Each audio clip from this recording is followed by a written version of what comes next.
Bismillahirrahmanirrahim. Assalamualaikum warahmatullahi wabarakatuh.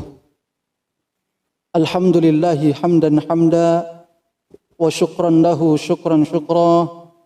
Ashhadu an la ilaha illallah wahdahu la syarika lah wa ashhadu anna Muhammadan abduhu wa rasuluh. Allahumma salli wa sallim wa barik wa an'im ala nabiyyina wa maulana Muhammad wa alihi wa sahbihi wa barik wa sallim tasliman katsira. Amma ba'd. Faqad qala Allah Ta'ala fi kitabihil karim, a'udzu billahi minasy syaithanir rajim. Bismillahirrahmanirrahim.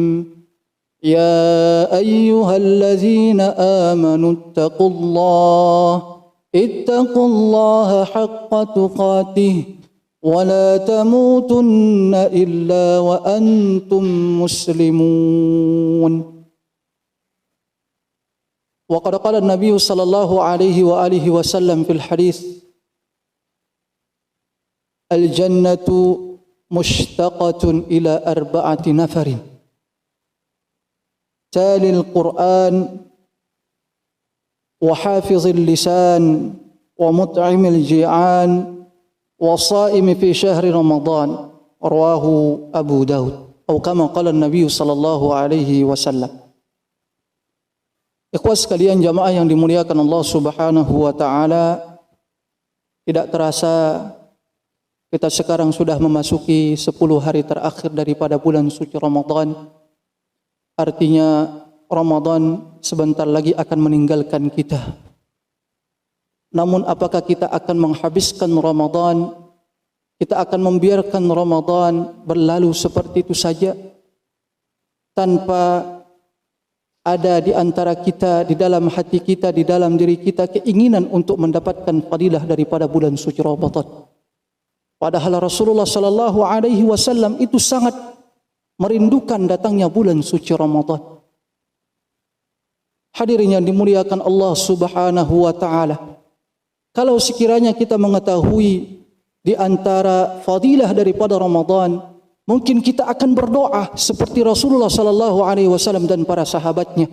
Mereka berdoa memohon kepada Allah Subhanahu wa taala agar Allah Subhanahu wa taala menjadikan seluruh kulluhum min syuhur, seluruh daripada bulan-bulan Allah jadikan sebagai Ramadan.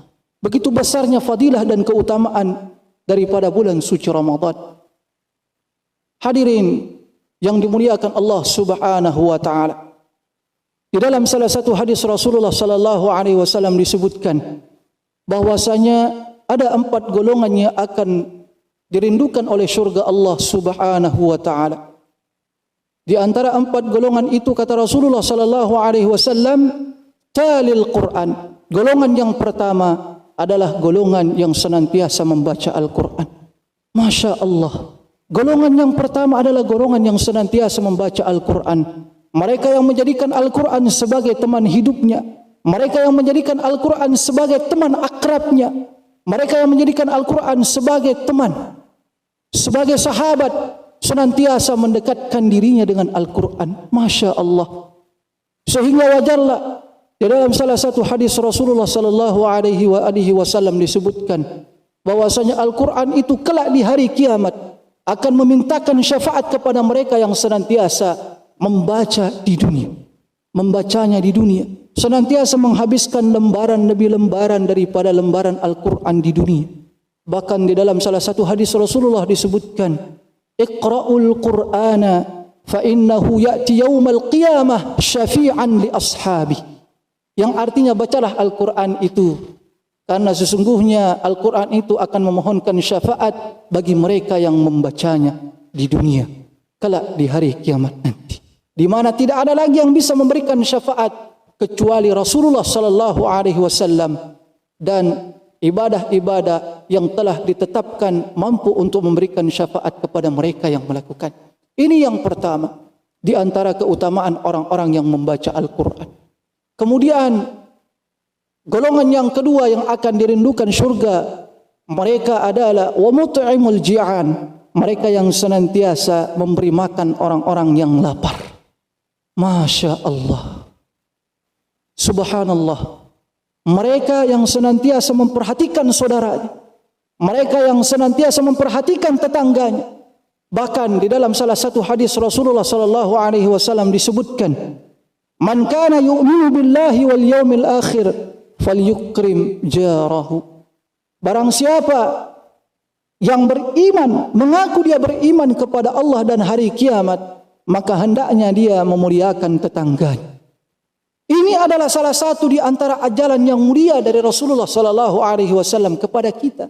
Bagaimana kita selalu berusaha untuk berbuat baik kepada tetangga-tetangga kita. Dianjurkan ketika kita memasak makanan, ya, ketika kita memasak makanan dianjurkan kita memperbanyak kuahnya agar nanti ketika sudah matang masakan yang kita masak itu kita bisa berikan kepada mereka yang membutuhkan, mereka yang berada di sekitar kita, mereka yang berada yang termasuk di antara tetangga-tetangga kita. Masya Allah. Ya. Sehingga wajarlah mereka yang tidak memperhatikan tetangganya tidak akan pernah masuk surga, kata Rasulullah sallallahu alaihi wasallam. Bahkan di dalam salah satu hadis yang lain disebutkan, la yadkhulul jannah, tidak akan pernah masuk surga, tidak akan pernah mencium bau surga mereka yang senantiasa tetangganya tidak pernah hidup merasa tenang di sekitarnya. Ya, tetangganya tidak pernah merasa tenang. Ya, tetangganya tidak pernah merasa nikmat hidup. Kenapa? Karena dia selalu datang mengganggu, selalu berusaha untuk mengusik ketenangan tetangga-tetangganya. Masya Allah. Ini yang kedua. Kemudian yang ketiga, golongan yang dirindukan surga, kata Rasulullah sallallahu alaihi wasallam, wa hafizil lisan, adalah mereka yang senantiasa mampu untuk menjaga lisannya. Ada pepatah mengatakan, lidah ini tajam, lebih tajam daripada sembilu.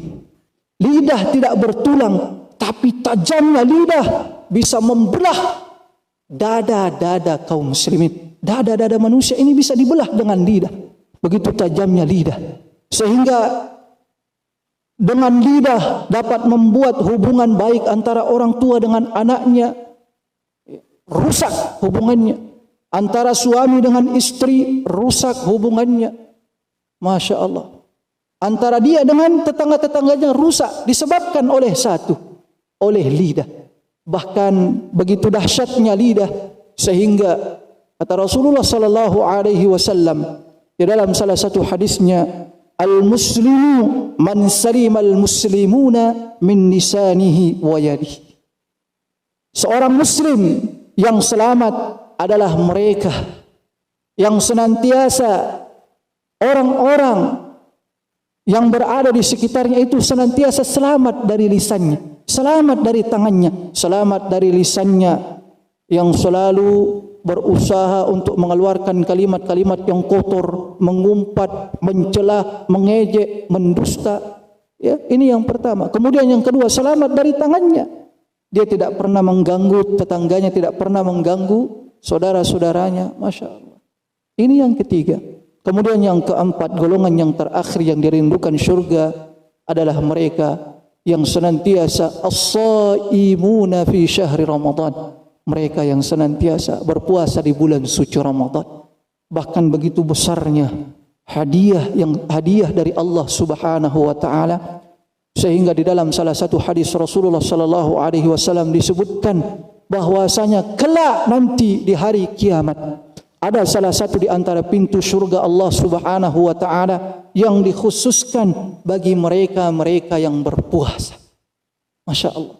Mereka yang berpuasa dikhususkan oleh Allah Subhanahu wa taala, diberikan hadiah khusus oleh Allah Subhanahu wa taala. Satu pintu surga Allah Subhanahu wa taala yang diberi nama oleh Allah Subhanahu wa taala dengan sebutan Ar-Rayyan. La yadkhulu, tidak akan ada yang memasukinya kecuali mereka yang berpuasa. Ketika semua orang-orang yang berpuasa sudah memasuki surga Allah Subhanahu wa taala dari pintu Ar-Rayyan ini, maka tertutuplah pintu Ar-Rayyan ini sehingga tidak ada seorang pun yang dapat memasukinya. Masya Allah. Hadirin yang dimuliakan Allah Subhanahu wa taala, ini di antara 4 golongan orang-orang yang senantiasa dirindukan surga Allah Subhanahu wa taala. Apalagi sekarang kita masih berada di bulan suci Ramadan. Mari kita manfaatkan. Kalau sekiranya kita tidak berada di golongan yang pertama, kita berada di golongan yang kedua. Kalau sekiranya kita tidak bisa berada di golongan yang kedua, kita berada di golongan yang ketiga, agar kelak kita di hadapan Allah Subhanahu wa taala di hari kiamat kelak kita menjadi hamba Allah Subhanahu wa taala yang termasuk dirindukan surganya. Mudah-mudahan ada manfaatnya. Ini yang bisa saya sampaikan pada pertemuan kali ini. Semoga Allah Subhanahu wa taala senantiasa menerima segala amal-amal ibadah yang kita lakukan, dan semoga Allah Subhanahu wa taala senantiasa menerima puasa yang kita lakukan, sehingga selepas daripada Ramadan kita dinaikkan kelas oleh Allah Subhanahu wa taala menjadi orang-orang yang muttaqin. Mudah-mudahan ada manfaatnya. Lebih kurangnya saya mohon maaf. Al-haqqu min rabbika fala takunanna minal mumtarin. Wassalamualaikum warahmatullahi wabarakatuh.